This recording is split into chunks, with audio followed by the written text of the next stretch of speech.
And that's why I just love this story. I was having lunch with a friend from Big Timber, oddly enough, a few days ago, and he says, "Oh, you got to check out this photograph." He said, "This friend of mine, he sent me these pictures. His cousin, they got a ranch out near Jordan, Montana, in Haagen Montana, and he said, this is just a sad deal. Their whole Quonset burned to the ground, and boy, they had all their equipment in there." All sorts of other stuff, and so this is just a big hit for him. But look at this photograph. Check this out. And he shows me this photograph, and here's this dad with his son out there roasting marshmallows over their Quonset that had just burned to the ground. And I just thought, boy, I hope I react that way. I hope I can be have that type of a good reaction. Anyway, the ranch family now on the phone lines with us from Haagen, Montana. Travis Pluhar. Travis, thanks for calling in this morning. Yeah. You bet. Well, I guess first off, sorry to hear the news about losing your Quonset there. How big of a hit is that for your family ranch there? There was a lot of the summertime stuff. We use it for storing a couple boats in there, and we had a couple balers in there for summer, and then of course all of our woodworking stuff was in there also. So it and of course tools for the last 40 years we've gathered up, and so it was a pretty big hit. Well, I hear work tools and balers and things like that, but it really hits home because you're right south of Fort Peg Lake. You lost a boat to go out and get some fishing in on Fort Peg Lake too. That's the real hurt there, right? Correct. Yes. Yeah. Well, I love this photograph. Tell us how it all came about.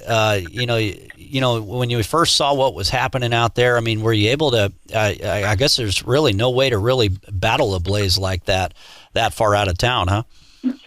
No, I had had the fire going, the furnace going that morning, just a wood burning stove, and it's been there for 25 years or better, and I had it going before lunch. I went to eat lunch, and I looked out the window, and I thought the smoke was a little different, but yeah, whatever, it's fine. And so then I went over after lunch, and I could see smoke coming out both ends of the shop, and that's not good. So I ran over there, but when I opened the door, it was just black in there. I couldn't even go in to try to save anything. It was too smoked and black to do anything. I have no idea where the fire started or what happened. What was your first reaction after that once you started to realize like that thing was just completely gone?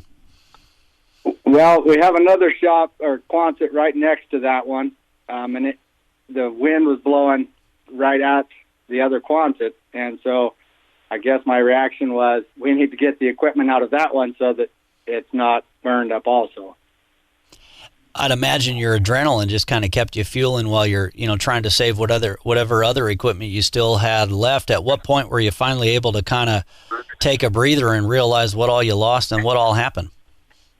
Hours later, or maybe when we had the marshmallows. I'm not sure. It was everybody had left, and I was like, well, we need to get something good out of it. And there was some wood burning at the back, and so I took my son over and we roasted some marshmallows, and so we had something good out of it. How old's your son? 13. What did he think when you finally said, "Hey, let's just go do some marshmallows here"? He was like, "Really? All right, I guess." Well, it's like the old phrase, when life gives you lemons, make lemonade, right? If things are burning down around you, make some marshmallows. What the heck, That's right. Yeah, I should have put in a s'more and made some s'mores, but I just ate the marshmallow plain. Sometimes the simple things in life are better.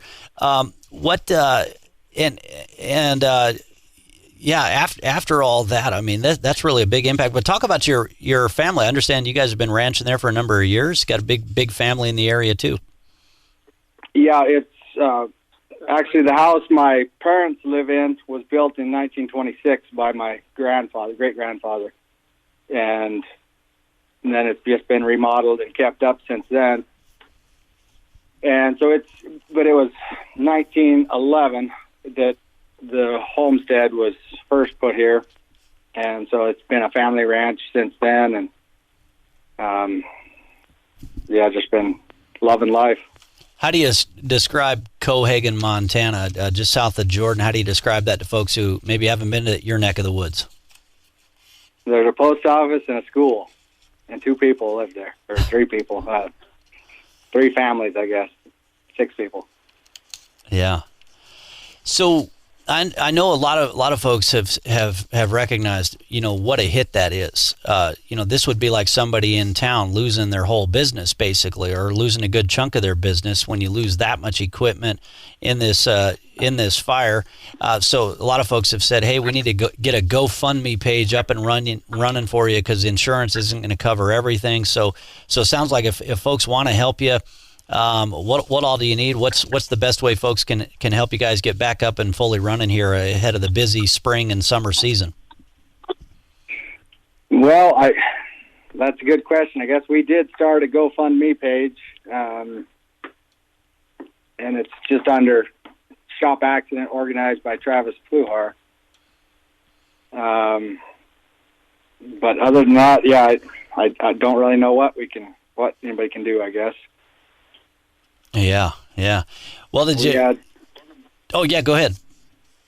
Oh, we had some good friend of mine in Miles City gave us a set of tools, a toolbox and tools, because all of ours burned in the shop, and so he gave a set of tools to cover at least the simple stuff until I can get something built back up. But it was pretty awesome. He gave, just, I don't know, it was just 3 days after it or something. He said, here, come pick this up.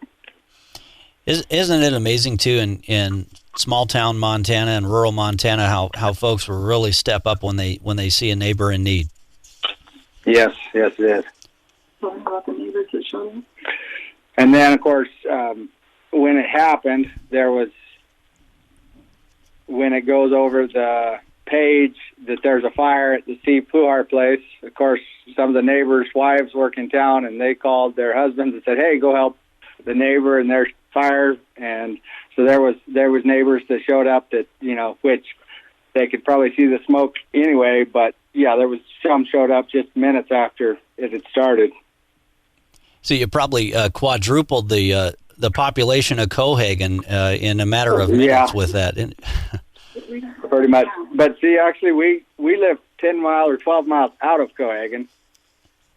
So even though our address is Haagen, we're 12 miles out. So yeah, my wife was in Haagen and at the post office, so she had heard the page at the same time. Yeah. Well, anything you learned from this or took away from it, or that something that stood out that your son shared with you, or anything like that you want to tell folks across Montana? What about your brother and your sister coming to help for the weekend? So the day after, maybe it was 2 days, I guess, the day after the lady came to assess the burn from insurance, and then my brother came from Colstrip and his wife and kids, and then my sister came from Belgrade and her husband and kids, and we helped or cleaned it up, or started to clean it up anyway, over the next 3 or 4 days, and made a big impact on it. Neighbors volunteer trailers. And yeah, we have neighbors trailers that helped considerably. And yeah, my uncle's skid steer he loaned to us, which is a track, so that don't have to worry about the nails. Well, that's just great all around. Sounds like you got family there in the house with you right now too. Travis Pluhar, yeah. Hey, we greatly appreciate your time, and hey, thanks for the inspiration this week too. That hey, when life sometimes seems to be burning down, just make some marshmallows, and so that's right. I hope we all react that way if when called upon, and great community response there as well. I'll post some info about this on our website so we can share the details with our listeners across the state, and hopefully provide some additional help as well. So thanks again for being with us. Okay, thank you.